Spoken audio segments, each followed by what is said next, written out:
नमस्कार। मैं हूं आचार्य ए कुणाल।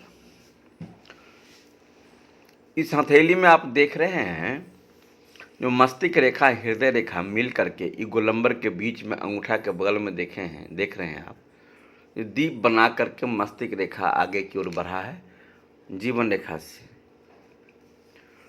जब इस तरह का बृहस्पति पर्वत के नीचे मस्तिष्क रेखा और जीवन रेखा दोनों मिल करके दीप बना करके निकलता है मंगल पर्वत के ऊपर और बृहस्पति पर्वत के नीचे, देख सकते हैं जो काला तीर बना हुआ, तीर के नीचे में देखिए दिखाई दे रहा है ये दीप ही एक ऐसा चिन्ह है, दीप ही एक ऐसा चिन्ह है जहाँ थैली में जहाँ भी रहता है गड़बड़ करता है।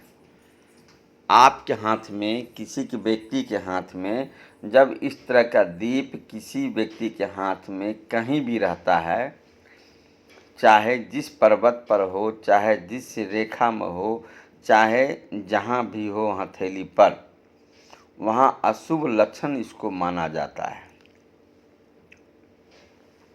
इसको अशुभ कहते हैं। जहाँ भी होता है इसको अशुभता से जोड़ा जाता है, जो अशुभ होता है। लेकिन एक ऐसा जगह है जहाँ मस्तिष्क रेखा जीवन रेखा जुड़ कर निकलता हो, ये अशुभ नहीं माना जाता है। जब मस्तिष्क रेखा और जीवन रेखा मिल करके गुरु पर्वत के नीचे और मंगल पर्वत के ठीक ऊपर अभी जो दिखाई दे रहा है दीप बना हुआ, मछली जैसे बना हुआ दीप, मछली के आकार में दीप बना हुआ है। जब किसी व्यक्ति के हाथ में इस तरह का दीप हो और इस तरह के लाल में अंक में जो सूर्य रेखा में बनाया, इस तरह के ताकतवर सूर्य रेखा हो, किसी के व्यक्ति के हाथ में ताकतवर सूर्य रेखा हो और इस तरह का दीप हो, तो ऐसे जातक का जीवन पूरा जीवन रहस्यमय रहता है, रहस्य से भरा हुआ रहता है।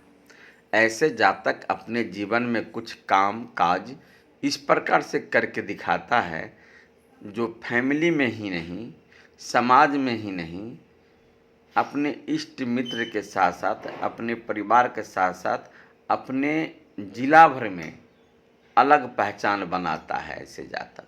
क्योंकि जब सूर्य रेखा इस तरह ताकतवर हो और जीवन रेखा मस्तिष्क रेखा ज्वाइंट हो करके दीप बन कर निकलता हो, बृहस्पति का माउंट अच्छा हो और मंगल का माउंट अच्छा हो और बढ़िया दीप हो, तो प्रतिभा रेखा के साथ दीप बनता हो मस्तिष्क रेखा जीवन रेखा से मिल करके, तो ऐसे जातक का जीवन पूरा रहस्य से भरा रहता है। अब कुछ काम काज, इस पर काम काज का अर्थ ये है कि ऐसे जातक प्रतिभा वाला काम, ऐसे प्रतिभा वाला काम करता है ऐसे जातक जो हट कर दिखाई देता है। जैसे ऐसे जातक कोई आविष्कार कर सकता है, कोई नए चीज़ का खोज कर सकता है, कोई नए चीज़ को उजागर कर सकता है। ऐसे जातक का 100% अपनी पहचान होता है, दूसरे का पहचान से मोहताज नहीं होता है, दूसरे के नाम से नहीं जाने जाता है, इसको लोग जानता है। और ख़ास करके बात बता दूं मैं आपको, ऐसे जातक 18 साल की उम्र से पूरा जीवन इसका रहस्यमय रहता है। जब इस तरह का सूर्य रेखा ताकतवर हो और मस्तिष्क रेखा हृदय रेखा मिलकर दीप बनता हो, तो 18 साल की उम्र से ऐसे जातक का जीवन रहस्यमय होता है।